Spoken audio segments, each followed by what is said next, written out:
Hermanos y hermanas, en la clase de hoy, y gracias por acompañarnos, vamos a estudiar un poco de la historia de lo que conocemos como Israel. Voy a hablar un poco del título que he puesto yo aquí, pero vamos a darle el tiempo a la hermana Celia que nos dé la primera oración, hermana. Amadísimo Padre Celestial, gracias por la clase, por fe y estudio, que a través del estudio nosotros vamos a poder fortalecer nuestro testimonio acerca de tu reino aquí en la tierra. Gracias, Padre, por el hermano Noé que da su disposición para poder enseñarnos y instruirnos a través de las escrituras y fortalecernos y aprender más. Te pedimos, Padre, que puedas bendecir a cada uno que estamos aquí en el grupo y a todos los que nos escuchen a todos los que nos escuchan y nos oyen por Facebook y YouTube.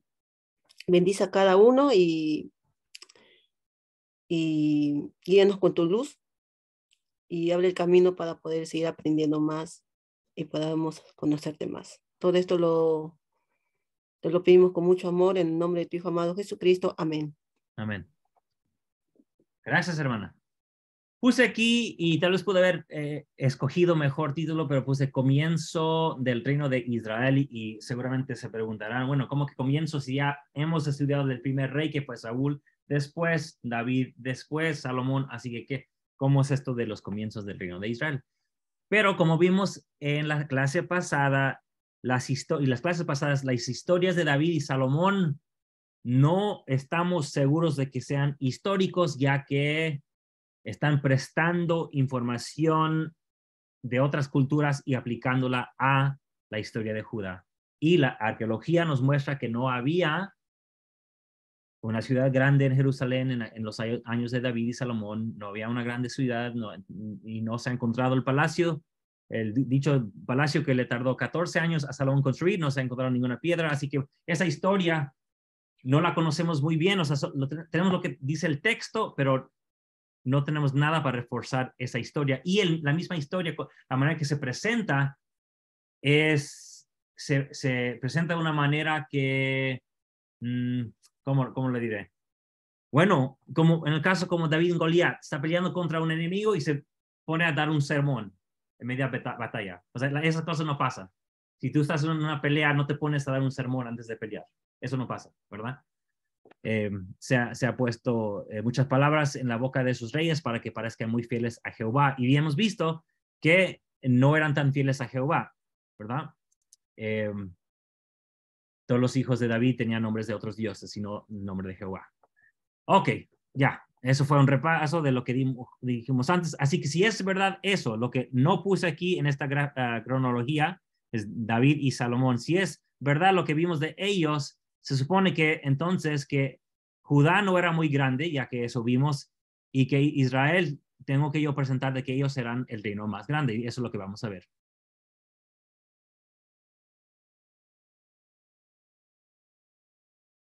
Primeramente, como hago siempre, un repaso de esos capítulos que vamos a ver. En el 12 se divide el reino, según la historia. Muere Salomón y uno se queda en el norte y otro en el sur. Rehoboam, el hijo de Salomón, se queda con Judá en el sur y Jeroboam en el norte. En el capítulo 13 vemos cómo Jeroboam en el norte va pecando y un hombre de Dios va y habla con él. Tal vez vamos a ver eso con más detalle al final de la clase. En el 14 leemos los pecados de ambos, de Rehoboam en el sur y Jeroboam en el norte. Y la razón por la que puse los nombres en color es para que vean que después de aparecer rápidamente creo Abiam y Asa, dos reyes de Judá, se me olvidó poner el nombre de Abiam también en rojo.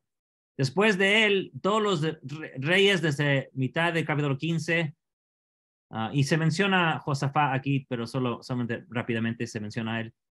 Pero desde el 15 hasta final, cuando se vuelve a mencionar a Josafat, desaparece Judá.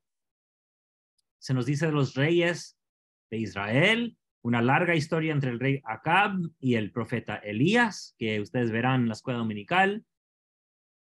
Una batalla en el capítulo 20 entre Israel y un rey de Siria, que estaban en el norte. Jezabel, la esposa de Acab, y cómo es que toma una viña. Aquí está el rey Acab pidiéndole a Nabot su viña, le dice que no, se enoja y Jezabel logra quitarle la viña. Bueno, eso no lo vamos a ver, pero de eso se trata esta pintura aquí. Y al final, Josafat, Judá, vuelve a aparecer él y el rey de Israel, van a la guerra en Ramot de Galad, muere Acab y luego termina reinando Ocosías. Así que, de nuevo, mi enfoque es que vean aquí que aquí no aparece Judá durante muchos años. Y mi argumento es porque no eran fuertes los del sur. Por eso no tenemos tanta historia de ellos. Así que rápidamente, nomás para repasar cómo es, porque no lo vimos la semana pasada, o tal vez sí, no me acuerdo. ¿Cómo es que la caída de Salomón? Y dice que es porque, bueno, que tomó muchas esposas, ¿verdad? Tomó muchas esposas, siguió los dioses de Moab, de Amón, de Edom, de Sidón y de los hititas. Bueno, vimos hace unas semanas de que no se menciona ni el dios de Edom ni el dios de los eteos, porque pues Edom seguía a Jehová y pues su mamá era de la cultura hitita, así que, o cultura etea, así que por alguna razón el autor no menciona a sus dioses como malos. Bueno, toma 700 esposas y 300 concubinas y bueno, sigue sus dioses y termina pecando. ¿Ok? Y aquí podemos ver de este lado su grande palacio que siempre se nos representa en las pinturas y en las películas, Salomón y con tantas mujeres. Pero como vimos ya en clases pasadas, pues este palacio aquí, aunque muy bonita la pintura, pues tal vez nunca existió porque no hemos encontrado nada. Miren, hemos encontrado casas de familias singulares, o sea, de casas de una sola familia, vecindades del siglo X, sus corrales para sus animales, los manantiales donde llevaban para que tomaran agua, pero no hemos encontrado el palacio de Salomón. Qué interesante, no hemos encontrado las casas de las personas, pero no el gran palacio de Salomón. Así que es muy probable y yo creo que nunca había existido. Ok, empezando con la historia, ya, pero primero, para terminar también el capítulo 11, vamos a comparar las historias, unos detalles que recibimos de personas, uno no tan importante que es Hadad, entra en la historia y de repente desaparece, y luego Jeroboam, que es el que termina siendo el rey del norte. Así que empezando con Hadad. Dice aquí, sucedió que cuando David estaba en Edom, o sea, en esta parte nos está contando de algo que pasó cuando David seguía vivo. Subió Joab, el general del ejército, a enterrar los muertos y mató a todos los hombres de Edom. Lo que quiero yo aquí comparar es la historia de esos dos hombres con la historia que tenemos de Moisés. Así que tal como llegaron a la tierra de este hombre Hadad a matar a todos los hombres, recordemos que cuando era niño Moisés, el faraón dijo que mataran a todos los niños israelitas. Si después seguimos aquí, el versículo 17 del capítulo 11 de Primera de Reyes, Hadad huyó y con él algunos hombres edomitas de los siervos de su padre y se fue a Egipto. Y era entonces Hadad un muchacho pequeño. Bueno, ¿qué sabemos? Bueno, vamos a Jeroboam. ¿Qué le pasó a él? Bueno, él cuando seguía a vivo Salomón, Jeroboam se rebeló en contra de él, así que dice, procuró por tanto Salomón matar a Jeroboam, pero Jeroboam se levantó y huyó a Egipto. Así que ellos dos se huyen a Egipto. ¿Qué hace Moisés? Pues mata a un hombre egipcio y él tiene que huir a Madián, eso ya lo vimos. Así que de nuevo, hubo muerte de hombres y se escapa. Tuvieron que huir para escaparse de ser matado por el el gobernante que fuera Salomón o el faraón en el caso de Moisés. Dice aquí de Hadad, y halló Hadad favor delante del faraón, el cual le dio por esposa a la hermana de su esposa. Bueno, mi punto es que le dio una esposa. ¿Qué pasa con Moisés? Pues también conoce al sacerdote de Madián y le da su hija por esposa. Aquí para terminar con Hadad dice en el versículo 21, y al oír Hadad en Egipto que David había dormido con sus padres y que Joab, general del ejército, había muerto, Hadad dijo a Faraón, déjame ir a mi tierra. Bueno, aunque no lo puse aquí, recordemos que también en en Éxodo dice que cuando se entera Moisés de que el faraón había muerto, el mismo que lo quería matar, dice aquí que después después fueron Moisés y Aarón ante el faraón y le dijeron, Jehová, el Dios de Israel, dice así, deja ir a mi pueblo. Así que los dos se enfrentan ante el faraón para pedir que salgan a su tierra. Lo que quiero mostrar es que aquí vemos muchas cosas que hasta siguen el estilo de la vida de Moisés. Cuando Jeroboam ya se lleva a las tribus del norte, empieza su reino, cosa que no vamos a ver en detalle. Dice aquí, y después de tomar consejo, hizo el rey, o sea, hablando de Jeroboam, 2 becerros de oro y dijo al pueblo, bastante habéis subido a Jerusalén. He aquí tus dioses, oh Israel, que te hicieron subir de la tierra de Egipto. ¿Qué pasa cuando están en el desierto? Moisés y su hermano dice, pronto se han apartado del camino que yo les mandé. Se han hecho un becerro de fundición y lo han adorado y han ofrecido sacrificios y han dicho, Israel, estos son tus dioses que te sacaron de la tierra de Egipto. Básicamente las mismas palabras y más en el hebreo. Y para terminar, ¿qué hace Jeroboam después de poner esos becerros? Dice aquí, hizo también casas en los lugares altos e hizo sacerdotes de entre todo el pueblo que no eran de los hijos de Levi. Pues que es lo que Jehová había dicho a Moisés, dice, vosotros me seréis un reino de sacerdotes. No dice una tribu de sacerdotes, dice un reino de sacerdotes. Entonces vemos cómo, entonces la verdad es que no sabemos cuál fue primero. ¿La historia de Moisés se basó en lo que pasa con esos 2 hombres? ¿O la historia de esos 2 hombres está basada en lo que pasó con Moisés? Bueno, la verdad es que nunca sabremos, pero lo más probable es que los detalles de la vida de Moisés fueron basadas en historias mejor conocidas del futuro. Pero ahí lo vamos a dejar. Un breve comentario sobre lo que pasa aquí con el sacerdocio. La verdad es que algunos han comentado y no tuve tiempo de investigarlo más, pero sí lo había escuchado, que es muy interesante que lo que hace Jeroboam es darle el sacerdocio a todos. Y recuerden que los reyes eran los que estaban encargados sobre el sacerdocio y un profeta había ungido a Jeroboam como profeta. Así que no es que fue un rey rebelde solamente, sino que después sí pecó, pero había sido ungido por un profeta de Jehová para ser rey. Así que fue un profeta escogido. Él le da sacerdocio a todos, lo cual viéndolo como, bueno,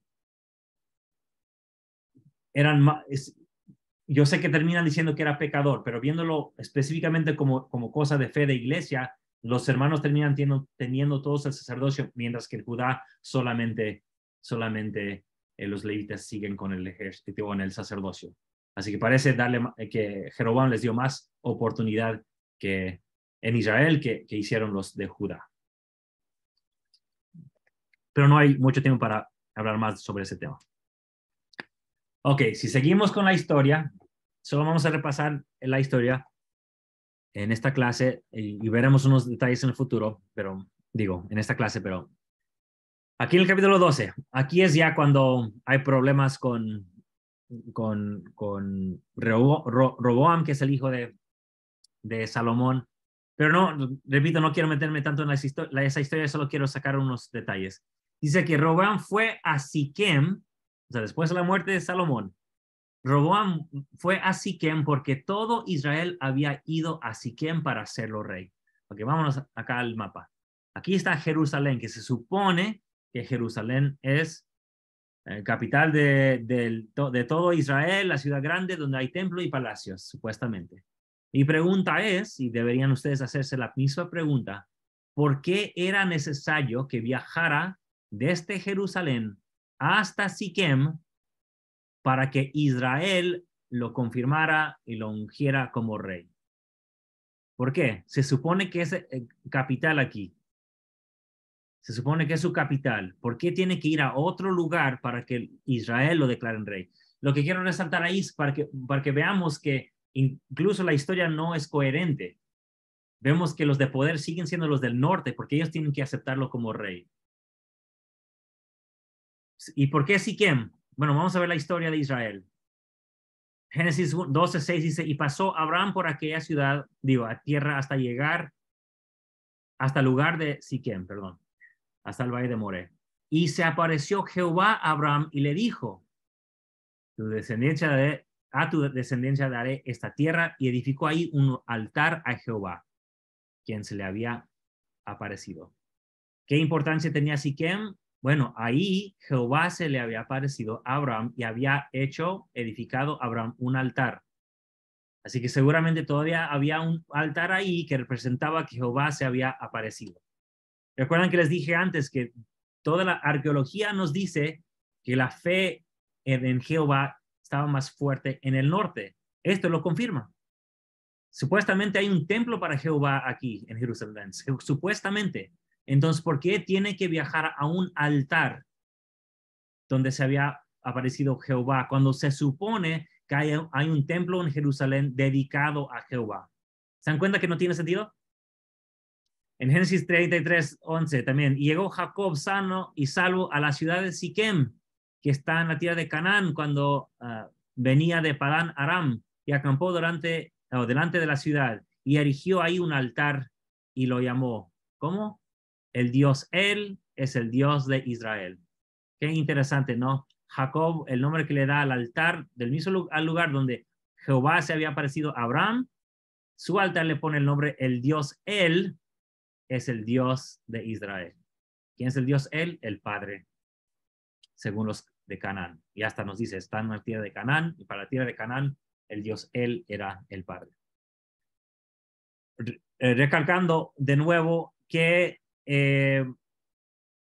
parece que ellos en el norte sí tenían esa creencia de un padre y de un hijo. Bueno, regresemos a lo que habíamos visto antes. Que lo habíamos visto antes. ¿Por qué es representado Jehová como un becerro? Porque el toro era él, el Dios él. Entonces, al representarlo como becerro, está diciendo, él es un Dios, pero es el hijo de otro Dios. Aunque no tiene sentido para nosotros porque decimos es una imagen y es pecado, pero para ellos significaba otra cosa. Ok. Y bueno, y eso tiene sentido porque ¿de dónde vino la familia de Nefi?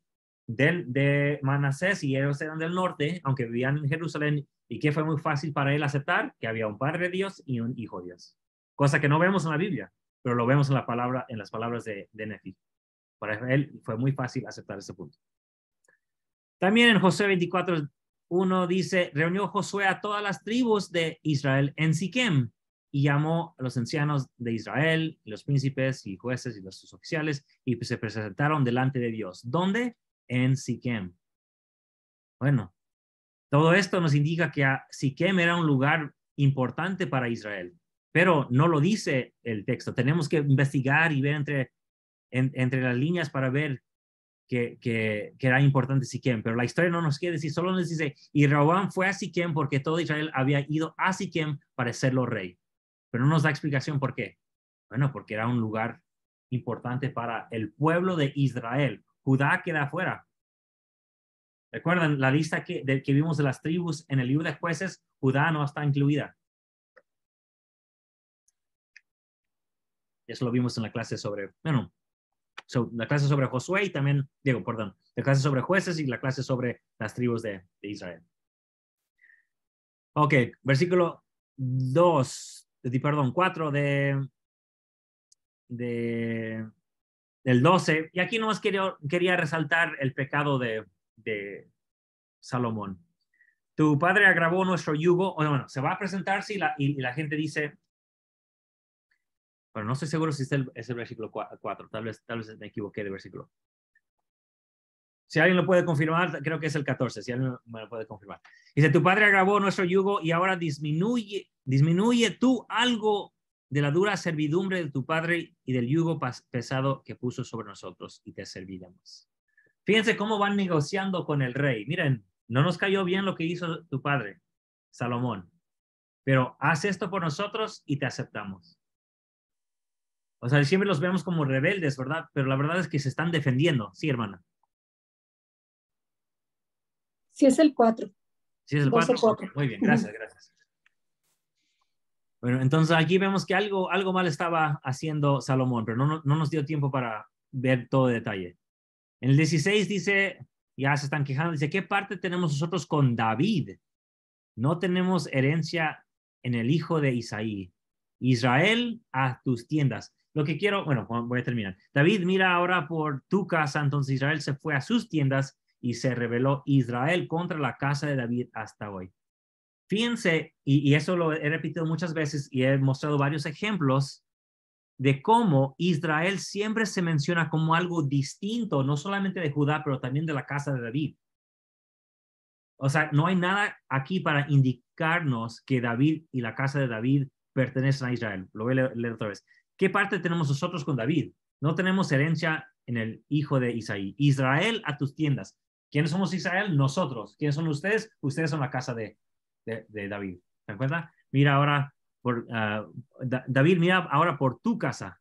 Entonces, Israel se fue a sus tiendas y se rebeló Israel contra la casa de David. Hermana Karen. Es devolviéndonos un momento a lo que usted estaba comentando acerca de Siquén. Yo había entendido que era ahí en Siquén donde se realizaban las antiguas reuniones, unas reuniones que eran reuniones específicamente de la tribu de Efraín. Y eso se ve en Josué. Josué se dice de que ahí se realizaban reuniones específicamente de la tribu de Efraín. Entonces, que se tiene que transferir el gobierno a Jeroboam. Y si nosotros recordamos, Jeroboam pertenecía a la tribu de Efraín. Él era una efraínita. Entonces era para ellos importante que eso se fuera a hacer ahí, en su mismo, diríamos, en su mismo lugar. Y esa es pues, es una forma que yo lo había visto ya con anterioridad. No sé qué piensa usted en cuanto a eso. Estoy 100% de acuerdo, pero fíjese que no era Jeroboam, era Roboam, el hijo de Salomón. Jeroboam tiene todo sentido, porque Jeroboam es de allá, pero Roboam es hijo de Salomón. Así que el hijo de Salomón de Jerusalén tenía que ir al norte, así que. Pero dice que todo Israel fue ahí a Siquén a ser rey a Roboam. ¿Sí? Y en cierta manera era como una especie de darle como, digamos, un derecho, porque esto significaba que las 10 tribus aparte de lo que era de Judá y Benjamín, estaban dándole a él el derecho de hacer rey, a ser un príncipe que había sido elegido por Dios porque había sido como ungido, digamos. ¿No? Y había que, en cierta manera, rendirle honores. Esa era como una tradición de Israel. Y algo que ya anteriormente también ellos habían hecho con Salomón y con David. Entonces, eso es un derecho que ellos están como dando, ya que Roboam tiene que subir al trono. Entonces, en lugar de ir a Jerusalén, que es ya la residencia del rey, y también, como sabemos, la capital del reino, eso tenían que haber ido ahí para rendir como, digamos, honores a ya un heredero que era legítimo de Salomón. Y de nuevo, como ahí se habían reunido anteriormente para actos oficiales, entonces era como una especie de tradición ir ahí. Sí, y creo que no vemos la tradición en otro lugar, pero piense que si tú te haces rey, te vas a otro lugar para que ellos te den permiso para ser rey? No exactamente un permiso, sino que es como decirle, estamos dándole un aval, como estamos, en cierta manera, es una elección que se hizo a nombre por una unción, y entonces se rinde honor en ese lugar. Bueno, era así como yo lo había visto Sí, sí, yo no, desde hace mucho perfecto, tiempo, hermana. ¿verdad? Y creo que eso refuerza lo que estaba diciendo de que estamos hablando de dos grupos distintos. Un grupo en el sur que lo habían aceptado, pero el grupo del norte tenía que, en su propia tierra, tenía que aceptarlo ahí. Exacto. En Sí, su propia tierra en tenía su que propia tierra. aceptar. Así que repito que estamos viendo, hablando de dos grupos distintos, que siempre se nos había dicho que eran unidos, pero estamos viendo que no. Desde un principio eran grupos separados.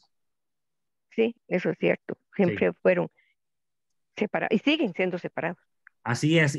Pero bueno, la Biblia nos quiere decir que que estuvieron juntos siempre, pero no fue así. Y esos detalles nos muestran que no fue así. Hermana Silvia. Sí, bueno, como usted estaba mencionando ahorita acerca de David y de la casa de David y que al parecer parece como que la casa de David no tuviera nada que ver con el pueblo de Israel, sí, con todas las tribus. Y cuando estaba leyendo, pues el ejército de David, ¿verdad? Decía que los peleteos y los eneos eran los que lo rodeaban. Entonces entré a buscar, dije, pues, ¿quiénes eran esos? O sea, serían muy fuertes y eso y todos. Entonces dice que esos grupos eran grupos de filisteos. Entonces, ¿por qué un rey de Judá que combate con los filisteos tiene a su ejército de filisteos? Entonces dije, más bien, o sea, más bien David era hasta cierto punto filisteo, nos vendieron la idea de que él había atacado y había vencido un filisteo para que lo aceptaran como rey, pero realmente era de los mismos, porque también cuando andaba huyendo se iba hacia los filisteos, o sea, siempre corría como quien dice a su casa. Así es. Es mi visión, ¿verdad? Y Sí, ahorita que dice, ¿y qué tenemos nosotros que ver con David? ¿Y qué tenemos que ver con la casa de David? O sea, ustedes son como quien dice David, Salomón y todos sus descendientes son como quien dice harina de otro costal, ¿verdad? Y realmente el grupo fuerte, el grupo, pues como quien dice, el que debería de ser, es el pueblo de Israel y hasta cierto punto, pues hacer a un lado a la casa de David. sí, Y lo que nos trata de vender la Biblia, pues es que es más bien la casa de Judá y David como su reino, pero según lo que nosotros vemos, hasta parece que David ni siquiera era de la casa de Israel. Entonces, sí. muy interesante todo lo que estamos Y aprendiendo. los detalles están ahí, pero, pero también como están ahí metidos en una gran historia donde nos quieren decir que formaron un solo pueblo.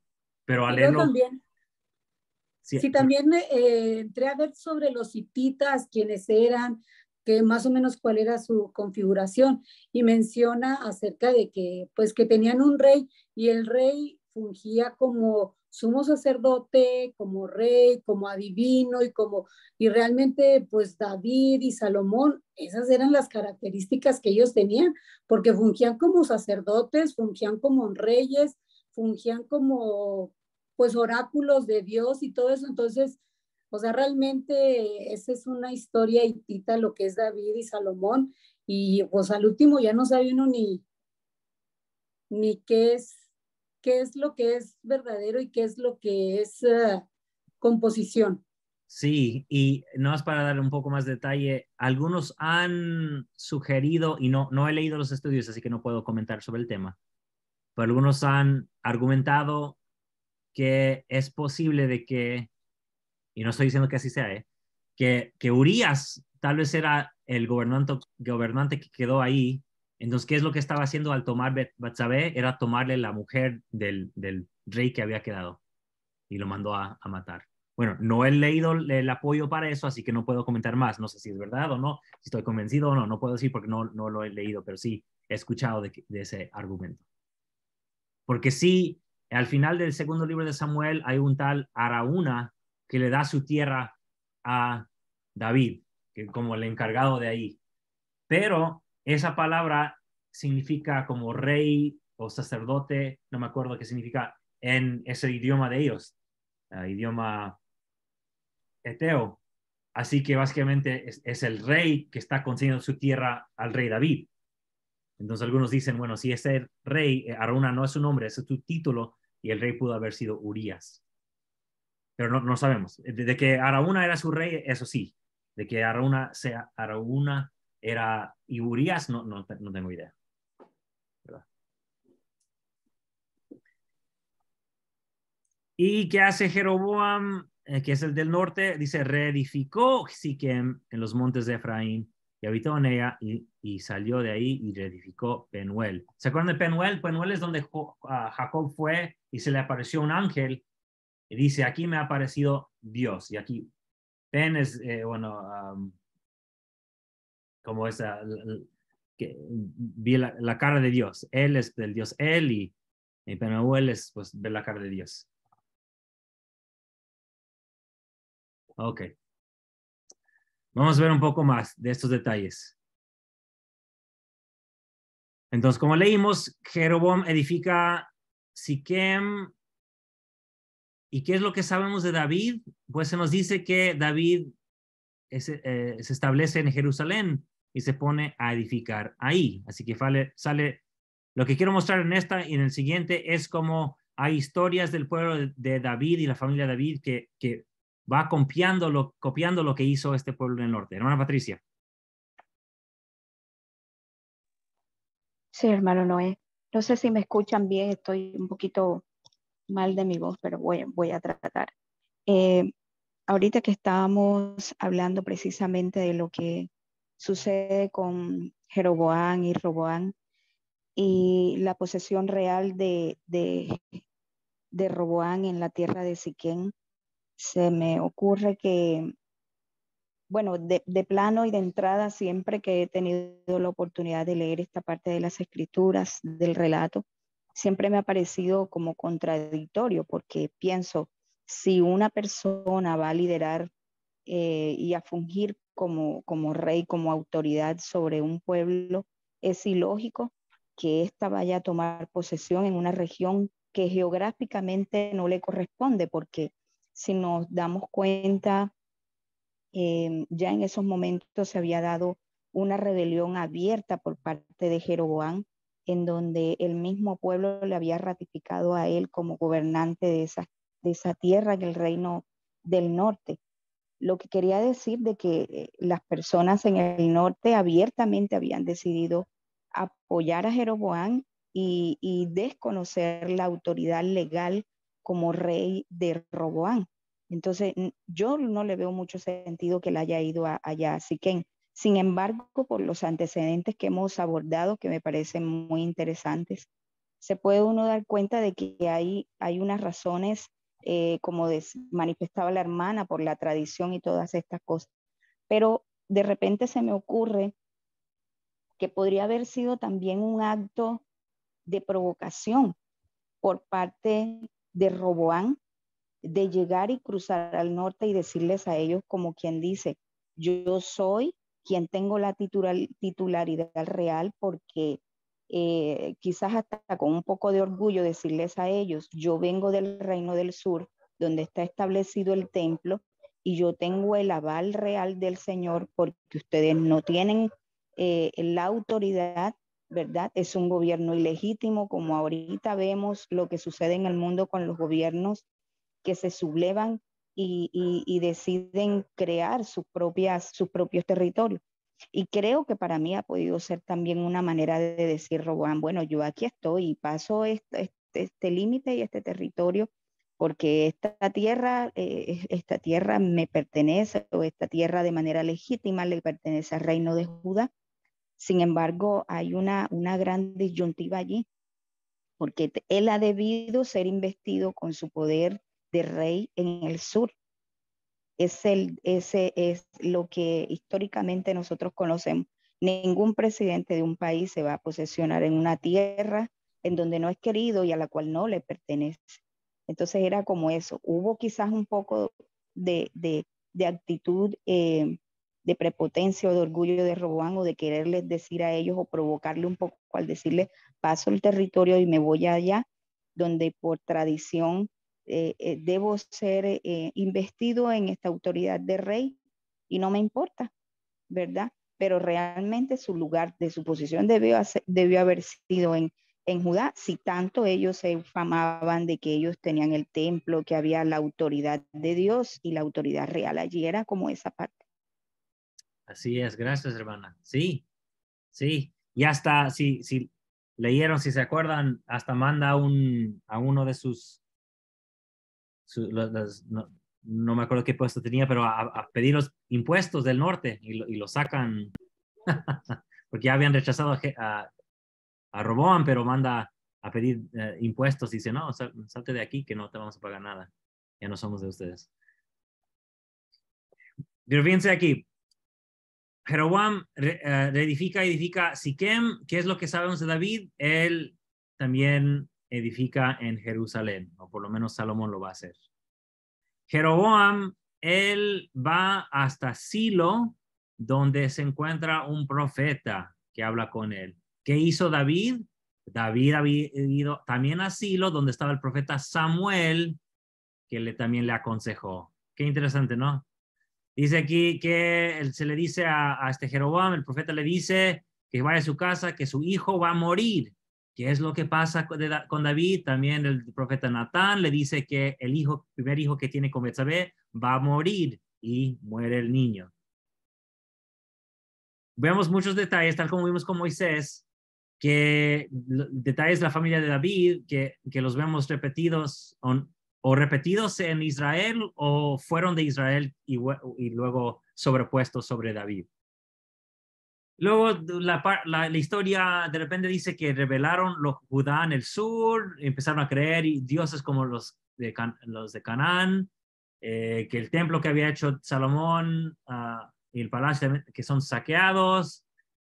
Entonces, básicamente nos están diciendo, bueno, tuvimos un rey, un templo y un palacio, pero fue saqueado y perdimos todo. O sea, con esto pueden decir, bueno, teníamos fe en Jehová, pero se perdió cuando empezaron a pecar. Básicamente limpiándose las manos diciendo, bueno, no tenemos que comprobar que haya habido mucha fe en Jesucristo, en Jehová, porque parece que fueron desobedientes. Se nos menciona Abiam. Bueno, eso no es un detalle interesante. Miren, Abiam empieza a reinar y su madre se llama Maca, hija de Abisalom. De repente, o después, Asa empieza a reinar, pero él es hijo de Abiam, así que padre, hijo.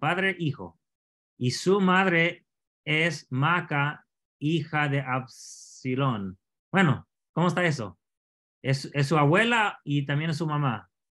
¿O será que es hijo de su padre y que también es su hermano porque los dos nacieron de la misma mujer? ¿Se dan cuenta? Ok, a ver si me estoy explicando bien. Ella es la misma mujer, Maca, hija de Absalón. Ella tiene dos hijos. Uno de los hijos es Abiam y otro hijo es Asa. Pero Asa es hijo de Abiam. ¿Cómo está eso? No sé si habían visto eso antes. Son hermanos, pero a la vez es su tío y su papá. O sea, tienen la misma mamá. Sí, pero uno es hijo del otro. Sí, está raro. Ok. Bueno, y algo que quería mostrar aquí en el versículo 3 y que Asa dice que fue justo, según, privó a su madre Maca de ser reina porque había hecho un ídolo de Aserá. Ahora,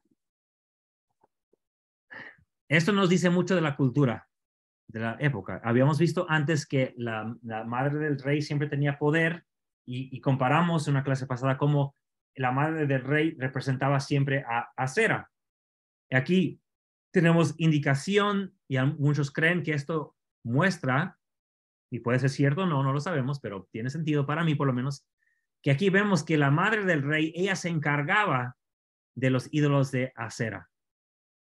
Claro, aquí se nos dice que pues él no dejó que ella fuera reina. O sea, que como madre del rey era reina. Cosa que vimos que nos explica por qué cada vez que, como acá, cuando se menciona a un rey en Judá, siempre se menciona quién era su madre, que en este caso de Josafat era Azúa. Bueno, pero también, regresando aquí al versículo 18, entrega los tesoros del templo a la casa real de Siria. Así que básicamente, fíjense cómo dan su historia. Dicen, éramos muy ricos, teníamos muchos tesoros con David y Salomón, pero lo entregamos todo y por esa razón no tenemos riquezas. O sea, con eso ya no tienen que explicar por qué no son tan grandes como supuestamente lo eran bajo Salomón. ¿Por qué? Pues ya han dicho 2 veces que fueron saqueados y primero, no me acuerdo quién eran los de acá, no me acuerdo, pero acá por lo menos por Siria. Entregaron sus tesoros a Siria. Y aquí nomás lo puse para mostrar cómo empieza la historia más fuerte de Israel. Ya después de eso ya desaparece Judá. No sabemos más de Judá. Se menciona a Josafat, pero no se nos dice mucho y no va a volver a aparecer hasta final de este libro de Segunda Reyes.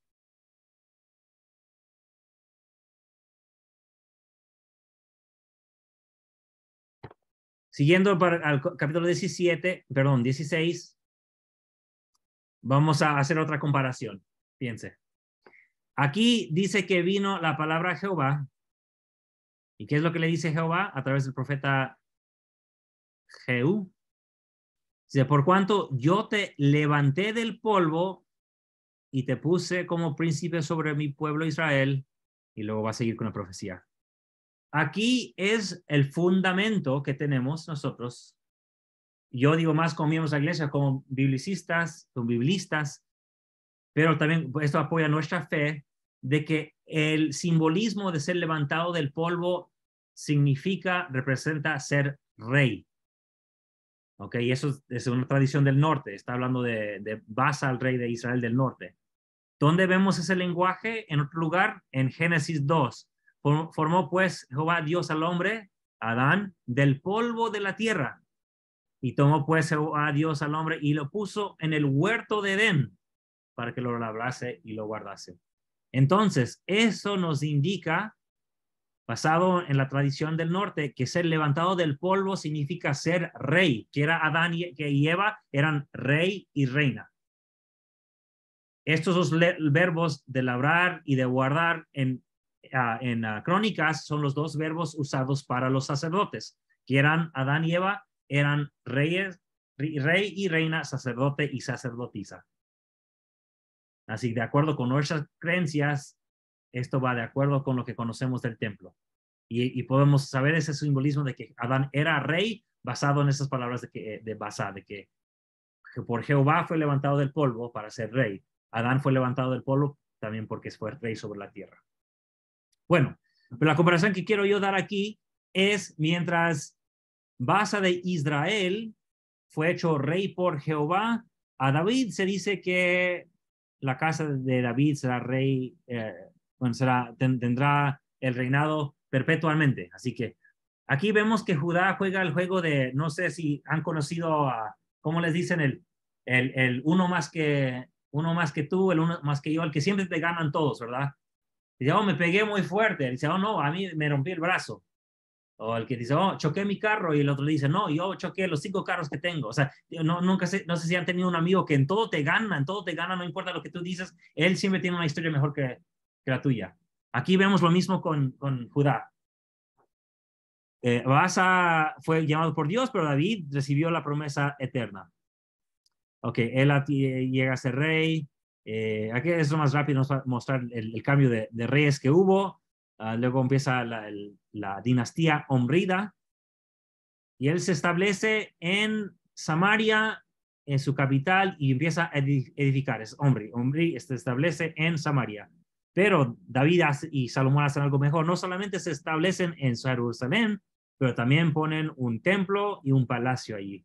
¿Por qué? Porque nadie le gana a David y a su familia. Acá empieza a reinar en Samaria durante, dice, 22 años. ¿Y qué hace él? Bueno, toma una esposa que es extranjera y empieza a pecar. Pero como nadie le gana a la casa de David, Salomón toma 300 mujeres y con todas peca.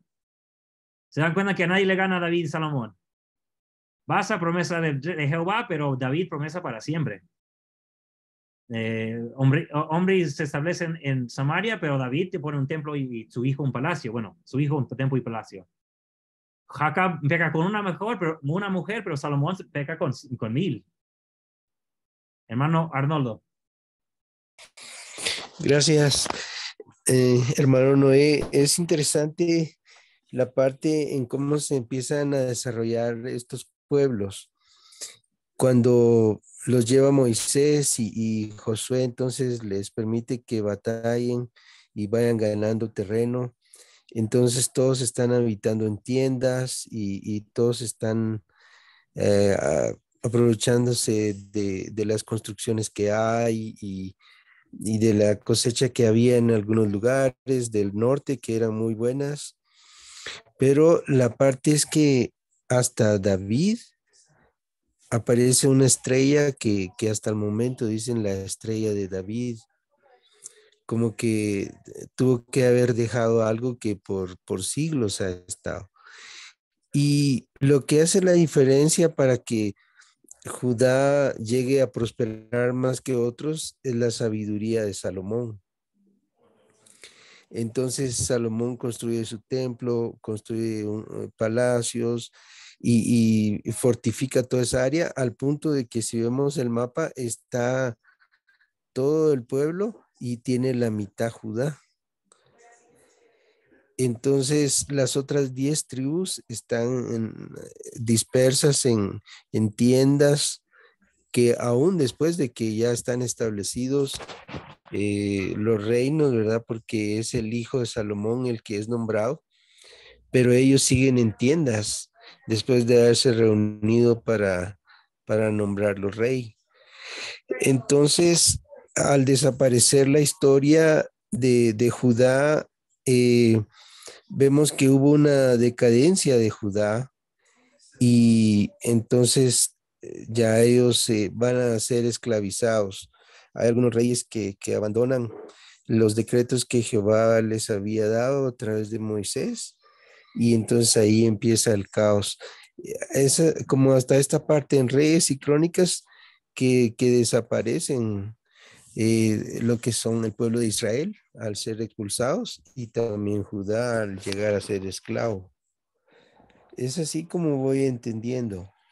Yo te invito, a Arnoldo, que veas desde un principio las clases que hemos estado dando. Porque hay muchos detalles que hemos ido repasando de acuerdo con el desarrollo del idioma, con la arqueología y con el texto que tenemos ante nosotros. Y hay muchos puntos que necesito que tú entiendas de las clases que hemos repasado anteriormente para entender lo que estamos viendo aquí.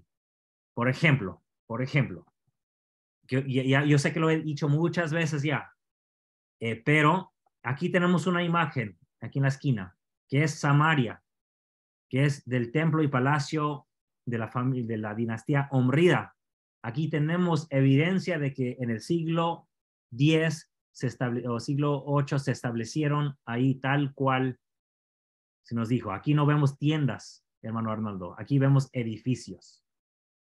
En cambio, si vemos la arqueología de Judá y de Jerusalén del siglo IX o XIX, vemos que había muy pocos edificios. No hemos encontrado el palacio de Salomón. Hay un edificio que dicen que es el palacio de David, pero hay diferentes aspectos que datan de fechas muy posteriores, así que hay mucho, no están de acuerdo de la fecha. Le han llamado palacio de David, pero no hay acuerdo sobre la fecha exacta de ese lugar. Entonces, podemos leer el texto y creer todo lo que nos dice, o podemos ver qué sesgo tenían ellos, qué querían hacer, decir y relatar. Recuerden que cuando ya se empieza a formalizar esta historia en el siglo VII, que es en los 600, bajo Josías, y tenemos toda una clase sobre eso, ya no existía Jerusalén. Tenían las historias de ya no existía Israel, los del norte. Algunos habían venido al sur y juntaron sus historias para dar una historia donde era de toda la región y no por separado. Entonces ya Israel en el norte no podía defenderse ya no existía. Solo existieron los que habían venido al norte para subyugarse bajo Judá, porque Judá era el reino que existía. Israel ya estaba bajo el gobierno de Asiria. Entonces lo que tenemos aquí en la tradición de la Biblia es la versión de los que vencieron, que son los del sur. No los estamos atacando. Les agradecemos por la historia que tenemos, porque a través de su historia podemos ver cómo nosotros como seres humanos, a veces nosotros también contamos nuestra historia con el fin de hacernos ver mejor que los demás. Así que los de Judá son tan humanos como nosotros también. Y podemos aprender de lo que hicieron para formar su historia, porque nosotros hoy día hacemos lo mismo. La arqueología no nos dice que en Israel eran solamente tiendas. La arqueología nos muestra que en Israel en el norte había más edificios y que sabían escribir y había muchos más personas literadas 100 años antes de Judá en el sur. Gracias, voy a seguir disfrutando también las otras clases. Excelente, excelente. Gracias, hermano. Y yo sé que muchas veces soy muy directo y fuerte en mi forma de hablar y me perdona.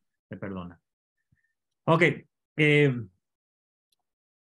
Entonces ya vimos cómo los más justos y los más pecadores son los David y Salomón, ¿verdad? En todo ganan ellos. Díganos aquí un repaso de lo que vimos la semana pasada.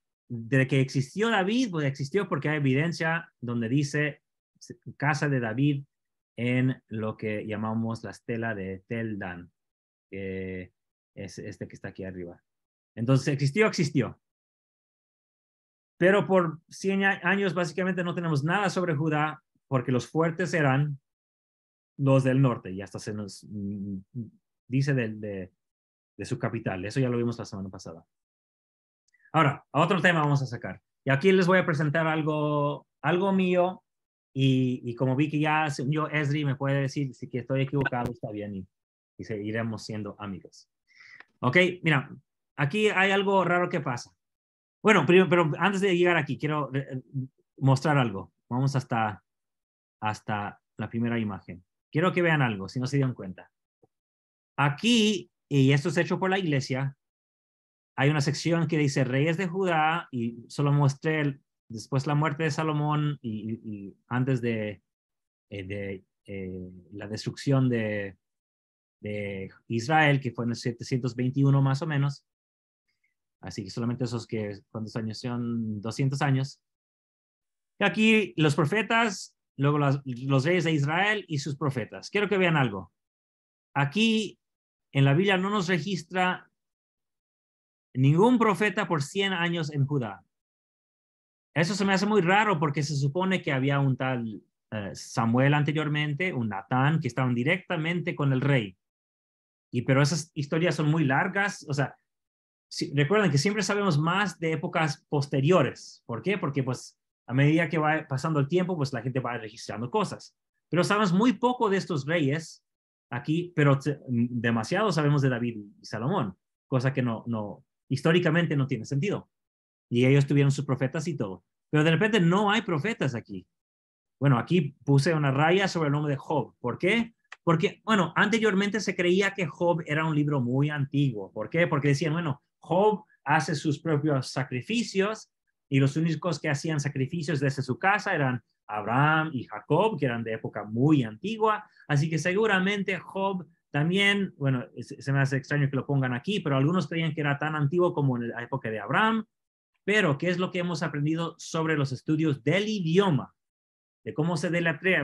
Las palabras cambian a través de los siglos, forma de escribir y todo. Por ejemplo, cosa recién en nuestra época, cuando yo era niño, obscuro se escribía con B, o B-S-C-U-R-O. Hoy día se ha quitado la B y ahora es O-S-C-U-R-O, ¿verdad? Los idiomas se van cambiando. Entonces, y si leemos algo de Don Quijote, no se escribe de la misma manera que el español de hoy día, ¿de acuerdo? Entonces, a través de esos estudios vemos que Job es un libro súper tarde, así que aunque aquí esta cronología de la iglesia lo ponga aquí en el año 550 más o menos, sabemos que no es cierto, seguramente fue escrito muchos siglos después. El otro es Joel, y también puse una raya yo ahí. ¿Por qué? Bueno, habla de la destrucción de Jerusalén como cosa pasada, no como profecía, lo menciona como cosa pasada, y también habla de su interacción con los griegos. Y Judá no se pone en comunicación con los griegos hasta el siglo V o IV, así que está muchos siglos en el futuro. Así que, en otras palabras, durante todos estos años no se menciona ningún profeta en Judá, ningún profeta de Jehová en Judá. Eso debemos estarnos rascando la cabeza pensando, ¿por qué no hubo profeta por 200 años en Judá? Qué raro, ¿no? Otra indicación de lo que hemos estado viendo desde un principio, ¿verdad? Ya hemos visto cómo en la Biblia, los profetas que no había, la arqueología, en los textos donde se han mencionados, ya hemos dado muchos ejemplos para mostrar que Judá no eran 100% seguidores de Jehová, bueno, ya lo he dicho muchas veces, no es necesario repetirlo. En cambio, en Israel vemos que había varios profetas, Ahías, Jehú, Elías, el famoso Eliseo también, y así que, y aquí se menciona otro, no me acuerdo quién es, pero ha habido profetas en Israel. ¿Por qué? Porque vimos en la clase pasada de que la fe de Judá vino perdón, la fe en Jehová o Yahvé vino de Samaria. Recuerdan que vimos las inscripciones del sur en Kuntilet Arhud, que está muy, muy al sur, y ellos dicen que Jehová viene de Siria, ni siquiera mencionan a Jerusalén, ¿verdad? Ok, muy bien. Ya con eso vamos a lo que les quería mostrar. Una propuesta mía que a alguien le gustó tanto, se llama Matt Bowen, que él está escribiendo todo lo que yo le presenté, lo está juntando, no sé cuándo lo va a publicar y no sé si lo vamos a traducir al español, no lo sé, pero les presento mi idea, ¿ok? Tenemos la historia, ya empezando con el capítulo 21 de Elías. Dice, Elías, el tisbita, que era de los moradores de Calad, dijo a Acab: vive Jehová Dios de Israel, delante de quien estoy, que no habrá lluvia ni rocío en estos años, sino por mi palabra. Y vino a él la palabra de Jehová diciendo: apártate de aquí y vuelve al oriente y escóndete en el arroyo Kerit, que está frente al Jordán. Y sucederá que beberás del arroyo, y yo he mandado a los cuervos que te den ahí de comer. Y fue, hizo conforme a la palabra de Jehová, pues se fue y habitó junto al arroyo Kerit, que está frente al Jordán, y los cuervos le traían comida, carne por la mañana, pan y carne al atardecer, y bebía del arroyo. Muy bien. Ok. Muchos estudiosos han visto esto como cosa rara sobre los cuervos. ¿Por qué? Porque según Levítico, los cuervos son una abominación. O sea, que son una animal sucio. Los cuervos son los que comen carne podrida de animales muertos en el desierto.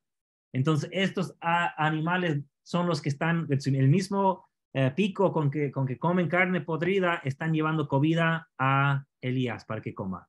Y eso es algo medio raro, ¿verdad? Para quienes les gusta estudiar estos detalles. Pero si vemos la raíz de lo que se traduce como cuervo, que es la ayin, la resh y la bet, sin vocales, se puede traducir como, y voy a corregir mi falta de ortografía aquí, se puede traducir la raíz, no la palabra, porque la raíz tiene muchas maneras diferentes de aplicar, como una sustancia mezclada, algo que ha sido penetrado, mezclado con materia extranjera. Por ejemplo, mezclarse lo vemos en Salmo 106, 38, donde dice: se mezclaron con naciones, y aquí vemos la raíz ayin, resh, bet. Y bueno, las otras letras son para que es lo que hace que la palabra funcione en la oración donde se encuentra. También significa ponerse oscuro o negro. Por ejemplo, aquí en Isaías 14:11, todo gozo se ha apagado o se ha vuelto negro, se ha oscurecido. También, pues, cuervo, y las aves del desierto, y las hemos mencionado aquí, que cuando Noé deja un cuervo que salga a buscar algo. También refleja un desierto con maleza, algo sin vida, en medio de nada, sin civilización. En Deuteronomio vemos el ejemplo en el desierto o en el llano delante del Mar Rojo, y también vemos la raíz ahí. Ain, Resh, Beit. Y de ahí, que es este desierto que es el Arabá, el desierto Arabá, así se pronuncia, es de donde viene la palabra de árabe. Y también se puede traducir la raíz, no la palabra, la raíz de esas tres letras, como tarde. ¿Por qué tarde? Porque al atardecer se vuelve oscuro. ¿Se dan cuenta? Entonces esta raíz se puede aplicar a diferentes bueno, significados de acuerdo con el uso y función en la oración. Y aquí para que vean de este diccionario de Luis Alonso Schockel, diccionario bíblico hebreo-español, aquí vemos la raíz aquí arriba. Fíjense en los ejemplos que dan: mezclarse, atardecer. Aquí en este, mezclarse, juntarse, ensarzarse, emparentar. Recuerden eso. Como dije, atardecer. ¿Por qué? Pues porque se oscurece en la noche. También lo mismo aquí. También una turba, masa, turba, multa, o sea, mucha gente. Y de nuevo atardecer, anochecer. Ok, tengan en mente todos esos conceptos. Ok. Ahora, algunos han propuesto que lo que pasa es que no fueron cuervos, sino que antiguamente eran árabes, y son la misma manera. Miren, bien, vamos a regresar aquí. Son las mismas letras. Lo que he hecho yo es he quitado todos los vocales. Los vocales son todos los símbolos que ven alrededor, como esta que parece letra T, ese punto, esos dos puntos, y este que también ahí son las vocales. Y pues, si las quito, las mismas letras consonantes son las mismas que representan árabes. Así que puedes decir que el Jehová dijo: yo he mandado a los árabes que tienen ahí de comer. ¿Por qué tiene sentido esto? Porque también justo después dice casi lo mismo Jehová cuando dice que vaya a Sarepta y dice: yo he mandado ahí una mujer viuda que te sustente. Que había dicho aquí: yo he mandado a los árabes, yo he mandado una mujer. Así que está enviando personas que ayuden a Elías, ambos siendo no israelitas, unos árabes y uno de Sidón, una mujer de Sidón. Pero ¿qué es lo que pasa? Bueno, aquí tenemos la misma raíz y palabras, pero ahora para árabes. Bueno, después del exilio, pues no se llevaban bien con los árabes. Bueno, nunca se llevaban bien con los árabes. Entonces es muy probable, y lo que se propone es que prefirieron los judíos decir: no, mejor decimos que le trajo de comer un cuervo, unos cuervos, que los árabes. Entonces, al ponerle vocales, pusieron las vocales para representar cuervos y no árabes. ¿Ok? Y aquí en un mapa podemos ver que aquí todo esto es de árabes, árabes, árabes. Así que es posible que hayan acercado ahí para darle de comer a Elías. Claro que sí, siempre estaban ahí caminando por todas partes. Ok, ahora, ¿a dónde voy con todo esto? ¿Qué nos importa si fueron árabes o no? ¿Verdad? ¿Qué nos importa? Porque de repente, si vamos al libro de Mormón, tenemos algo súper interesante. Vamos a ver lo que dice Nefi. Por cuanto ya eran blancos, o sea, los nefitas sumamente, los lamanitas sumamente bellos, deleitables del Señor, y el Señor Dios hizo que los cubriese una piel de color oscuro. En inglés dice negro, no dice oscuro, dice negro. Una piel negra, así dice en inglés, para que no atrajeran a los de mi pueblo. Y malditos serán los descendientes de aquel que se mezcle con la posteridad de ellos, porque eran maldecidos con la misma maldición, y el Señor lo habló así fue. Y a causa de la maldición que vino sobre ellos, se convirtieron en un pueblo ocioso, lleno de maldad y astucia, y comenzaban y cazaban animales salvajes en el desierto. Yo propongo, Noé Correa, y junto con el artículo que estoy haciendo con el hermano Matt Bowen, de que la palabra que Nefi está empleando es de la raíz de Ain, Resh, Bet, donde ahí está haciendo un juego de palabras entre oscurecerse, mezclarse y animales del desierto. Es propuesta mía, Y el hermano Esli puede decir, hermano, está loco, no lo vuelvas a repetir. Pero lo voy a repetir una vez más, porque lo vemos igual. En Alma 3:6 dice, y la piel de los lamanitas era oscura, conforme a la señal que fue puesta sobre sus padres, la cual fue una maldición sobre ellos por motivo de su transgresión y su rebelión en contra de sus hermanos, Nefi, Jacob, José, Sam, que fueron hombres justos y santos. Y se hizo esto para distinguir a su posteridad de la posteridad de sus hermanos, para que por ese medio el Señor Dios preservara a su pueblo a fin de que no se mezclaran ni creyeran en tradiciones incorrectas que causarían su destrucción. Y aconteció que quien mezclaba su simiente con la de los lamanitas traía la misma maldición sobre sus descendientes. Yo, Noé Correa, propongo que lo que Nefi está haciendo es diciendo que son peores que los árabes del desierto, quemados por el sol porque no son civilizados. Y así tan ve a nuestra gente pero para Nefi no. Para Nefi no, ¿verdad? Pero está bien. Algún día podré hablar con Nefi. Tengo unas palabras para él. ¿Y qué nos... perdón. Sí, dígame. ¿Qué nos podría comentar sobre los árabes? Bueno, no, eran enemigos de ellos. ¿Y qué termina haciendo Nefi? Pero miren, Nefi termina escribiendo en este mismo capítulo de que, en el capítulo 4, dice, siempre me persiguen mis enemigos siempre están en contra de mí. ¿Pero qué está hablando? De sus hermanos. No tenía amigos más que sus hermanos. Entonces yo digo que es posible, ¿verdad? Es posible de que está juntando con todos los significados de esta raíz, Arab, Oreb, o Orbim, o cómo es que se esté usando en la oración, para hablar de sus hermanos. Y que habría tenido sentido para ellos. Les está diciendo árabes. Ok, yo entiendo. Árabe por ser gente distinta. Árabe por ser gente de oscura, de un color más oscuro.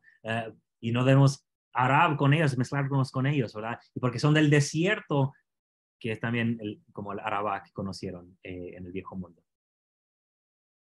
Solo es una propuesta. Si no convenzo a nadie, está bien. Pero le gustó mucho al hermano Matt Bowen y está escribiendo el artículo ahora mismo. Sí, me gusta esa explicación de los árabes para Elías el profeta. Y según entiendo, ellos eran nómadas y estaban pues en diferentes lugares. Y también lo que sucede acá con los lamanitas y la parte de que sean árabes, que estén errantes, ¿verdad? Podría ser también en el conocimiento, ¿verdad? Al no establecerse en la fe correcta. Sí, tiene mucho sentido. Gracias, hermano. Sí, gracias por sus palabras. Ok, muy bien. Vamos para terminar, ver un caso que no me acuerdo si está en el Ben Sígueme, no me acuerdo. Pero vámonos al capítulo 13. Vamos a regresar al capítulo 13. Y así que voy a darles tiempo para que salgan sus Biblias, porque quiero que ustedes subrayan y hagan todo lo que necesiten hacer en sus Biblias. A ver, ¿qué había puesto aquí? Caída de Jeroboam y luego el hombre de Dios. Bueno, vamos a hablar de este tal hombre de Dios. Vamos a ver, bueno, no digo tal, sí, es un hombre de Dios, pero vamos a ver lo que le pasa. Porque tenemos un caso. ¿Alguien puede ver en su Ven, sígueme si repasan este capítulo? Creo que no. El 13.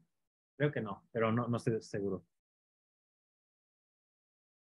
Dígame cuando estén listos. Ven, sígueme. A ver.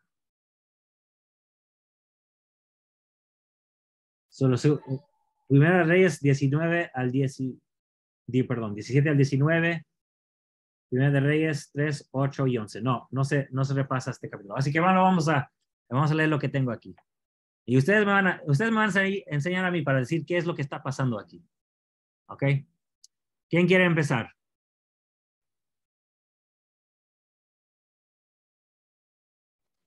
Si quiere, comienzo yo. Ok. Aquí ¿También leo el título o ya me voy? No, aquí con lo que tengo en la pantalla para no leer todo el capítulo. Aunque sí lo podemos leer, pero no. Sí, dice, y he aquí que mientras Joroboam quemaba incienso junto al altar, vino de Judá a Betel un hombre de Dios enviado por la palabra de Jehová. Ok, vamos a ver aquí. ¿Qué es lo poco que aprendemos con este versículo sobre este hombre de Dios? Pues que fue a Betel. Fue a Betel. De Judá. Iba de Judá. A Betel. ¿Cómo? De Judá a Betel. Ok, viene de Judá, ajá. Un hombre de Dios, podríamos decir que era un profeta. Ok, es un profeta. ¿Y qué más confirma que es un hombre que es profeta? Que es enviado por la palabra de Jehová. Así es, ok, claro. Es un hombre de Dios porque es hombre de Dios. Ahí nos dice claramente. Ok, enviado por la palabra. Ok, el 8. Nos saltamos hasta el 8. Sí, bueno, dice, si quieren, si quieren, sí, denme un segundo para compartir mi pantalla con la escritura y lo vemos todo. Tal vez nos ayude mejor para no brincar o no perder ningún detalle. Denme unos segundos para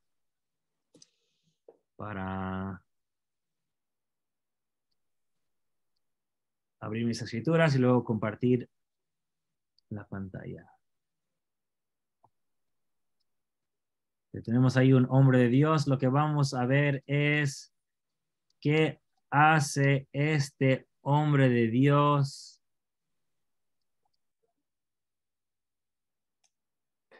Y luego va a aparecer otra persona y es donde se va a poner difícil entender qué es lo que está pasando en este relato. Es posible de que esto pase hoy día, lo que vamos a ver. Ok, ya casi estoy listo, Ok.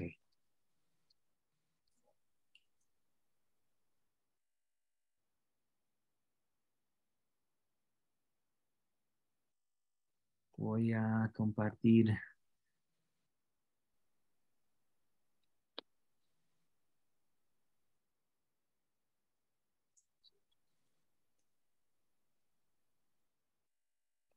Ok, ya.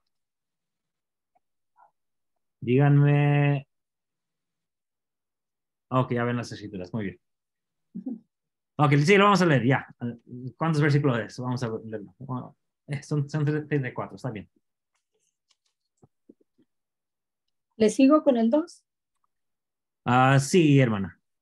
Ok, dice, él clamó contra el altar por palabra de Jehová y dijo, altar, altar, así ha dicho Jehová. He aquí que la casa de David le nacerá un hijo llamado Josías, el que sacrificará sobre ti a los sacerdotes de los lugares altos que queman sobre ti incienso y sobre ti quemarán huesos de hombres. Bueno, eso ahí mencionar a Josías es algo seguramente de deuteronomista, qué casualidad, ¿verdad? Que Josías, el de promesa, hablamos de eso antes, aparece en una profecía. Ok, pero creo que no vamos a poder leerlo todo, pero lo que pasa, él va y condena al rey y el rey le pide que vaya, dice aquí en el 7, le dice al hombre de Dios, ven a casa y comerás y yo te daré un presente. ¿Ok? Aquí es lo que le dice a el hombre de Dios al rey en el 8. Sí, pero el hombre de Dios dijo al rey, aunque me dieses la mitad de tu casa, no iría contigo, ni comería pan, ni bebería agua en este lugar. Sigue leyendo. Porque así me ha mandado por palabra de Jehová diciendo, no comerás pan, ni bebas agua, ni vuelvas por el camino por el que llegaste. Ok, entonces, ¿cómo vemos ahora a este profeta? Condena Aferrado al rey, a la el rey palabra. dice, no, ven a comer y ¿cómo le contesta al rey? Fiel. Fiel, ¿verdad? No se va a desviar. Ni siquiera comer un panecito ahí con él. Ok, pero de repente algo cambia. Vamos al 11. ¿Qué pasa en el 11? Hermana. Dice, moraba entonces en Betel un viejo profeta, el cual vino su hijo y le contó todo lo que el hombre de Dios había hecho aquel día en Betel. Le contaron también a su padre las palabras que había hablado al rey. Y su padre les dijo, ¿por qué camino se fue? y sus hijos le mostraron el camino por donde había regresado el hombre de Dios que había venido de Judá. Y él dijo a sus hijos, ensilladme el asno, y ellos le ensillaron el asno, y él lo montó. Y fue tras el hombre de Dios, y le halló sentado debajo de una encina, y le dijo, ¿eres tú el hombre de Dios que vino de Judá? Y él respondió, yo soy. Le dijo entonces, ven conmigo a casa y come pan. Y él respondió, no podré volver contigo, ni iré contigo, ni tampoco comeré pan, ni beberé agua contigo en este lugar. Porque por palabra de Dios me ha sido dicho, no comas pan, ni bebas agua allí, ni vuelvas por el camino por el que llegaste. Ok, entonces aquí vemos dos personas justas, se supone, un profeta y un hombre de Dios. Uno que vimos al principio que recibió revelación, que fue directo al rey y fue obediente a la palabra de Jehová. ¿Y cómo le contesta ahora al profeta este hombre de Dios? De la misma manera. De la misma manera. Es obediente a la palabra que recibió de Jehová, ¿no? Pero vamos a seguir leyendo. Vamos a ver porque algo de repente cambia. ¿En cuál versículo? Creo que los 18. Ok, dice, y el otro le dijo, yo también soy profeta como tú, y un ángel me ha hablado por palabra de Jehová y diciendo, haz volver contigo a tu casa para que coma pan y beba agua, pero le mintió. Entonces volvió con él y comió pan en su casa y bebió agua. Ok, ¿cómo ven estas palabras que le dio el profeta? Porque el texto dice que es profeta. No dice que es profeta falso, no dice nada, más dice que es profeta. ¿Qué hace este profeta? Le dijo, pues yo también recibí un mensaje y él me dijo que vinieras. Así es de que, ¿a cuál le hacemos caso? ¿Al que te dijo que no o a mí que me está diciendo que sí? y dice que volvió, pues dice que le hizo caso a él, ¿no? Que volvieron y... ¿Tenía motivo para hacerle caso? Y le dijo que un ángel se lo dijo. Ajá. Así que no tenemos el hombre de Dios, él tenía todo motivo para, bueno, podemos estar entre sí o no. Tenía motivo de creerle a este hombre de Dios porque primeramente es hombre de Dios. En segundo lugar, está diciendo que recibió palabra de Jehová. Pero también supo exactamente lo que Jehová le había dicho a él. Así que ¿a quién le creo? ¿La respuesta que recibí yo o la explicación que me está dando este profeta de Dios que también está diciendo que habló con Dios? En todo caso, tendría que haberse dirigido a Dios para decir, tú le dijiste a este profeta que me diga esto por medio de un ángel y confirmarlo o no. Sí, hermana Karen, supongo que usted sabe cómo termina el relato, así que bienvenida a comentar, pero no comente de lo que no hemos leído para sí. Vamos a seguir leyendo. No, quitarles la sorpresa. Mejor, entonces todavía no voy a comentar esa parte, pero sí quería comentar dos cosas antes. No, vamos a leer. Una, dos cositas, no, es el maestro, es el que manda la clase. Dos cositas antes. Una, si nosotros nos vamos en nuestras Biblias, la que usamos en los domingos, veremos que abajito de Primera Reyes 15, ahí dice que veamos abuela en lugar de madre. Así que eso dice nuestra Biblia. Ustedes lo pueden buscar ahí en Primera Reyes 15, creo que es como 10, 12. Por ahí, lo que leímos anteriormente, que usted decía que realmente ahí dice madre en las dos partes, pero dice que leamos abuela en lugar de madre en nuestras Biblias. Oh, está hablando de... ok. El caso raro ese que estaba ahí. Bueno. Sí. Y después, otra cosita así rapidita, y no voy a comentar hasta que usted termine lo que está comentando, es acerca de su propuesta. Me parece muy buena propuesta, me parece muy meditada, muy pensada. Yo sí había leído, y ahí, donde dice que era una mala traducción y que debía traducirse como comerciantes o mercaderes que pasaban por el desierto. Eso era lo que yo había leído. Pero después decía que no, que que no debíamos de pensar eso, sino que siempre nos relacionáramos, lo viéramos como un milagro, como algo milagroso, ¿verdad?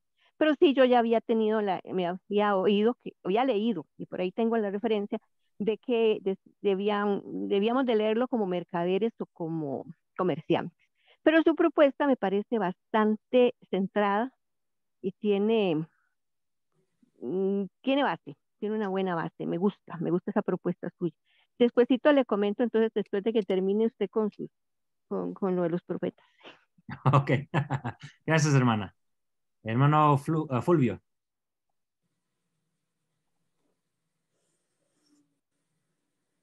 No lo escuchamos, hermano.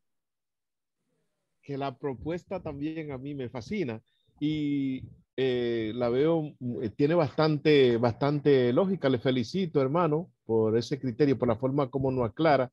Y con respecto a esto del hombre de Dios y de que cómo se confunde al hombre de Dios o un profeta, en el libro de Lamentaciones y en la Biblia, que es un tema un poquito espinoso para nosotros, la iglesia, como dice que de Dios proviene el bien y el mal, que hay muchas cosas que nosotros, como por ejemplo la idea de Satanás, he leído, no sé si no he profundizado mucho en ese tema, de que se introduce después que los judíos retornan del exilio, pero que previo a eso el bien y el mal con, estaban en ese mismo Dios, estaban confabulados en ese mismo Dios, en Jehová.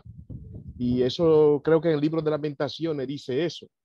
Así es que el hecho de que se le haya puesto esa trampa a ese hombre de Dios no muestra más que en el hombre, de parte de Dios, muestra la naturaleza, como dice Génesis, de que el hombre es un conocedor del bien y del mal y tiene el albedrío, la disposición de escoger o no. Siempre eso está latente en el hombre. Gracias. Gracias. Y, ok, se pone a comer y ahora vamos a verlo cómo termina aquí, el 20. No sé si la hermana Silvia todavía quiere leer o alguien más, como quieran. ¿Puedo seguir? Ok. Dice, y aconteció, cuando estaban ellos sentados en la mesa, vino la palabra de Jehová al profeta que le había hecho volver.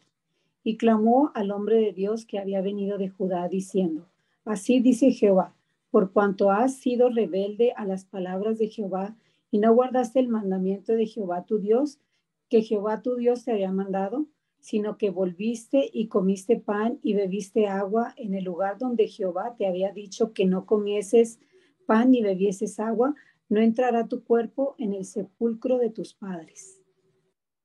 ¿Sigo? Sí. Y sucedió que después que hubo comido pan y bebido, el profeta que había hecho volver le ensilló el asno.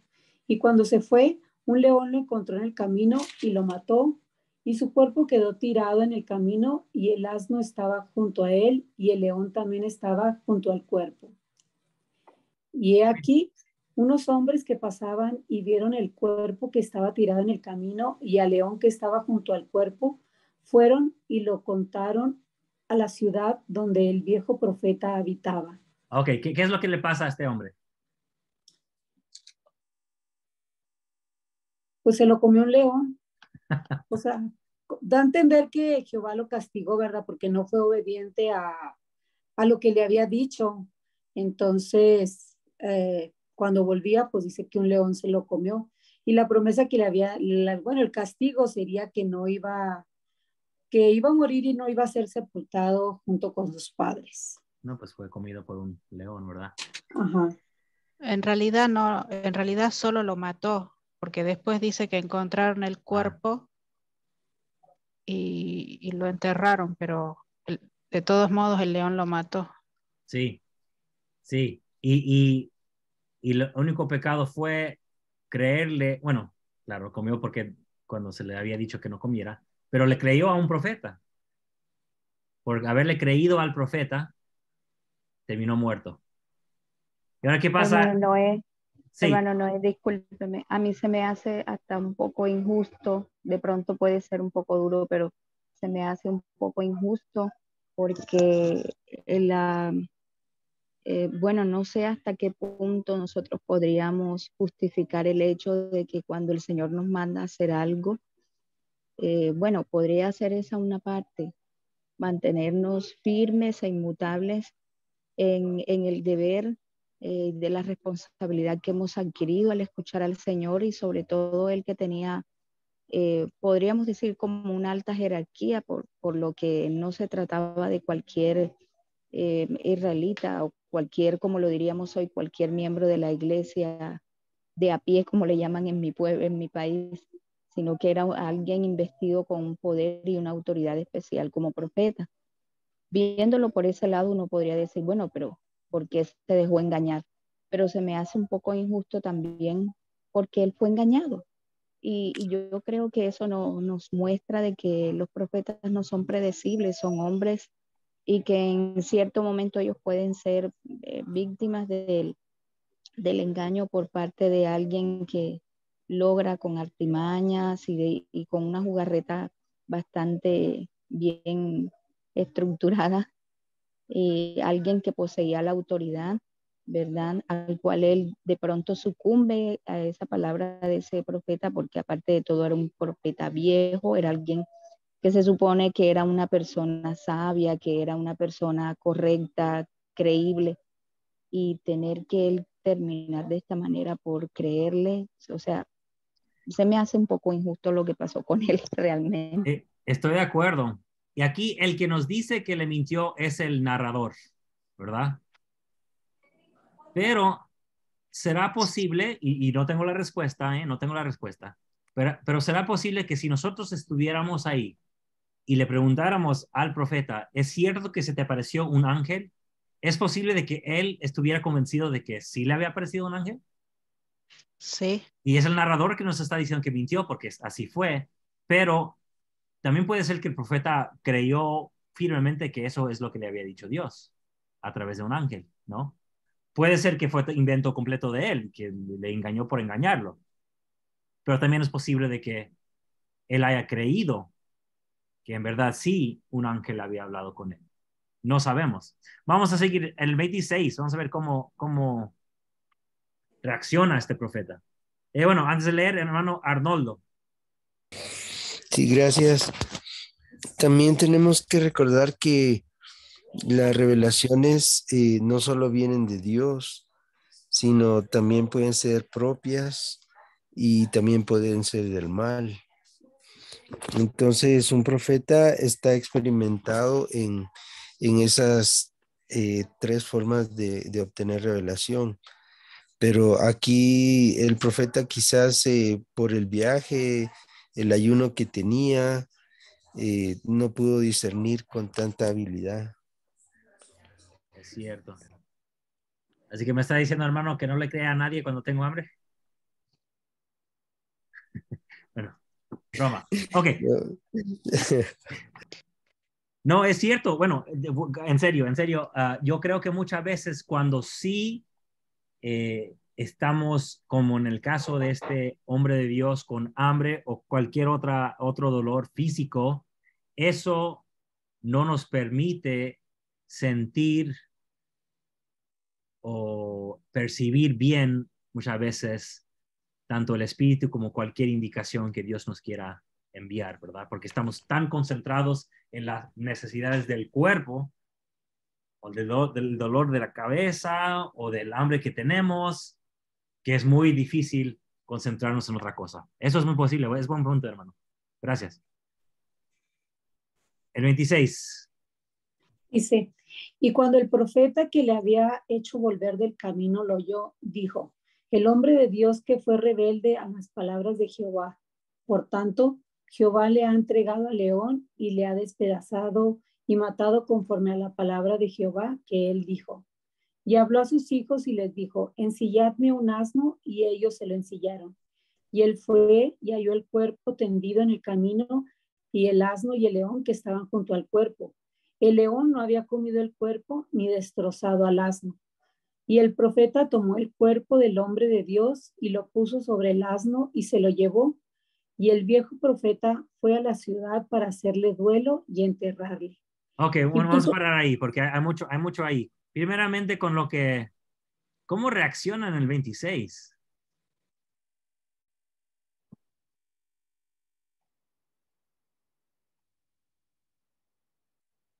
Pues yo creo que se sintió mal, ¿no? O sea, dijo el hombre de Dios que fue rebelde a la palabra de Dios, o sea, no dijo por causa ¿Qué mía. culpa? No, él fue, yo no tuve nada que ver, yo nada más lo invité a comer, ¿verdad? Entonces no sabemos, ¿verdad? Bueno, vemos que aquí repite lo que dice el Señor. Es cierto, fue rebelde y por eso murió. Pero no está reconociendo que él tuvo algo que ver ahí también, ¿verdad? Pero de repente hace algo, yo digo, justo y respetable de ir por el cuerpo para enterrarlo, ¿no? Y ahorita usted mencionó una palabra, o sea, donde dice, pero le mintió. O sea, realmente el que está diciendo que le mintió es el narrador. Hasta Así donde es. yo estoy leyendo, o sea, el profeta, o sea, él no está reconociendo que le mintió, el narrador fue el que lo dijo. ¿Por qué no se siente mal aquí? Porque me imagino que, pues él recibió ese mensaje, ¿verdad? Dice que vio un ángel. Y dice, pero le mintió, pero él no dice, aquí no está reconociendo que él haya mentido. Sí. ¿Sí me entiende lo que estoy tratando de decir? Sí, ya lo voy a poner aquí. El narrador dice, ay, es que está muy lento mi computadora, perdón. Ay, no, ya no lo voy a hacer. No está funcionando aquí. No, mejor salgo. Ok. Muy bien, sí, tiene razón, hermana Karen.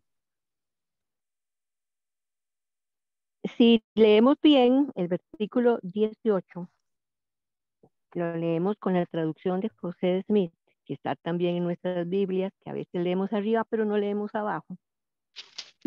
Dice ahí, después de que dice, yo también soy profeta como tú, y un ángel me ha hablado por palabra de Jehová diciendo, hazle volver contigo a tu casa para que coma pan, y entonces ahí viene un agregado, y beba agua para que yo le pruebe, y no le mintió. En el otro lado dice, pero le mintió. Entonces hay que leer bien esa partecita porque ahí nos esclarece un poquito más. Entonces, en este relato lo que aparece son dos profetas, uno que miente y el otro que parece que desobedece las indicaciones de Dios. No sé si me permite leer aquí algo de un libro que se llama Introducción al Viejo Testamento y sus enseñanzas. Ahí dice que surgen algunos problemas en esta historia del varón de Dios que llegó desde Judá para advertir al rey de Israel y que en el cumplimiento de su misión perdió la vida. En la traducción de José Smith del versículo 18 encontramos algo de mayor claridad. Allí dice que el otro profeta no mentía y que un ángel le había dicho que lo invitara a su casa para probarlo. Aparece un cambio en el versículo 26, el cual en la última parte dice que el Señor lo había entregado al león, el cual le había quebrantado y matado, de acuerdo con la palabra que le había dicho el Señor. Entonces, esta versión hace que el relato sea más comprensible y aceptable. El joven profeta debió haber obedecido a Dios. Entonces, ahí viene la pregunta. Encontramos profetas que desobedecen al Señor. Entonces, vamos a ver que sí, que hay profetas, que realmente esos profetas que desobedecen al Señor son profetas falsos, porque los verdaderos profetas son los que obedecen la palabra de Dios. Así ¿Qué es. piensan? No, sí. Y lo difícil es saber, bueno, eso, no, lo difícil es saber, ¿verdad? Cuándo está el profeta en lo correcto o no. En este caso. Y para no De dar ningún todos ejemplo de la historia de la modos, iglesia, pues puede pasar, ¿verdad? de todos modos igual parece exagerado. Digan. Vaya a saber si esto es una metáfora o es una situación real. Bueno, eso no sabemos, pero creo que podemos sacar la enseñanza de todas maneras, ¿verdad? O sea, yo creo exactamente lo que dice en Timoteo, de que toda escritura es bueno para la enseñanza. Y así que sea metáfora, histórico, como sea, de todo escritura se puede sacar enseñanza. Lo que podríamos aprender de este mensaje, ¿no? Es que cada uno de ellos, los dos, ambos profetas, tienen un mensaje, ¿verdad? Uno que fuera y pues les dijera eso y que no comiera ni bebiera y que se regresara por otro camino. Al otro, también, según esto, un ángel de Dios se le apareció y le dijo que hiciera eso. O sea, cada uno tenía un mensaje. Uno que no hiciera tal cosa y el otro que fuera y lo tentara, ¿sí? Entonces, cada uno de ellos pues tenía que ser obediente al mandato que le habían dado. Uno que no regresara y el otro que lo invitara. Si el que aceptó la invitación hubiera sido fiel a su mandato, pues se hubiera ido, ¿verdad? Hubiera continuado con el mismo respuesta que le había dado al rey y a él mismo, ¿verdad? Entonces, cada uno de nosotros tenemos que ser fieles pues a lo que estamos siendo, a lo que estamos recibiendo del Señor, ¿sí? Porque oposición va a haber, ¿sí? Hay oposición en todas las cosas y probablemente esas personas que vienen y nos tientan, pues lo hacen creyendo que lo que están haciendo es correcto, ¿ah? Simplemente cuando hay charlas entre miembros de diferentes iglesias, ¿verdad? O sea, nosotros tenemos un mensaje y lo compartimos porque sabemos que es la palabra de Dios, ¿verdad? Y creemos en ella. Y viene otra persona de otra iglesia y nos comparte su mensaje y lo comparte también porque son conscientes de que lo que ellos están pregonando pues es lo verdadero, ¿verdad? Como el mensaje que nos dio usted la semana pasada. O sea, cada quien predica conforme a lo que sabe que es verdadero. Y cada quien pues tiene que ser fiel. Yo creo que en lo que se trata es ser fiel a lo que recibimos y cumplir hasta donde sea posible con lo que se nos ha mandado. Así es. Yo doy estudio bíblico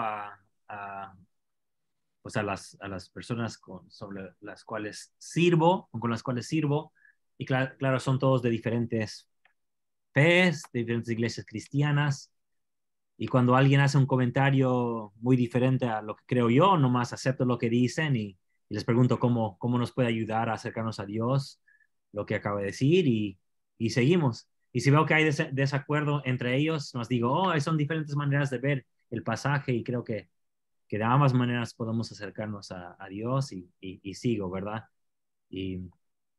Pero sí, hay que ver cómo es que en este caso, bueno, en este caso es algo diferente, ¿no? Cada quien dijo que habló con Dios. Hermana, ¿a quién fue primero? Hermana Ana, Alba, digo. Alba, Anabel. Que si los dos profetas estaban enviados por Dios, también está la posibilidad de que el primer profeta, lo que yo había dicho antes, que le pregunte a Dios si lo que el segundo profeta le estaba proponiendo, porque puede ser, porque él fue de buena fe, que le creyó al profeta directamente y antes de creerle directamente hubiera preguntado a Dios si había cambio de planes, porque pasa que también hay cambio de planes. Nosotros mismos vemos en la iglesia que hay cambios de dirección, no en la verdad revelada, pero sí en la instrumentación. Y esta situación pareciera una situación demasiado temporal, demasiado cotidiana, comer y beber algo. No es algo que va a afectar la tierra, que va a afectar el reino de Dios, que va a afectar su organización. Entonces, a lo mejor el profeta le podría haber preguntado a Dios, ¿es verdad que le dijiste que yo vuelva con él? Para confirmarlo. Sí, para ver si sería obediente. O sí, es muy posible de que Jehová se haya aparecido o enviado un ángel al profeta. Decirle, bueno, quiero que tú vayas y le digas algo porque quiero ver cuán obediente es. ¿Verdad? Habiéndole consultado de nuevo a Dios, se hubiera preservado. Así es, así es. Hermana Karen. Siempre los maestros buscamos situaciones en cada una de los relatos que se dan, los diferentes, principalmente en el Antiguo Testamento, que hay tantos relatos que a veces no concuerda con muchas de las cosas que pensamos o hacemos en nuestro momento histórico.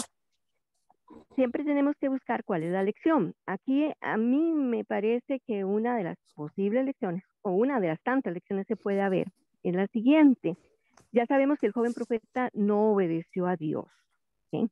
Entonces, ¿qué sucede cuando nosotros no obedecemos? Cuando no obedecemos, entonces siempre vamos a tener que pensar que va a haber la causa-efecto, vamos a tener que sufrir un castigo. ¿Qué fue lo que pasó con este hombre de Dios que vino de Judá? Tuvo que enfrentar una muerte en circunstancias que realmente no fueron corrientes, y lo difícil ahí para ellos, para este hombre, es que no iba a ser sepultado en su tierra de origen. Y si nosotros nos trasladamos al tiempo, allá, en aquel tiempo, los antiguos pues consideraban que era una gran tragedia no ser sepultados de la forma acostumbrada. Entonces, para él, en su cultura, en su pensamiento, esta era una tragedia, ese era un problema que iba a tener que afrontar debido a su desobediencia. Entonces, para mí hay una enseñanza acá. No hubo obediencia, toda desobediencia trae una consecuencia, y la consecuencia para este hombre joven, un joven profeta, por no haber obedecido a Dios, fue que su sepultura, su forma de sepultar no fue en donde debió de haber sido. Generalmente ellos esperaban que se sepultara con sus padres, era una forma tradicional y un honor estar sepultados en las tumbas de sus padres. Así es. Gracias. Gracias. Gracias a todos. Creo que ya nos hemos extendido mucho, creo.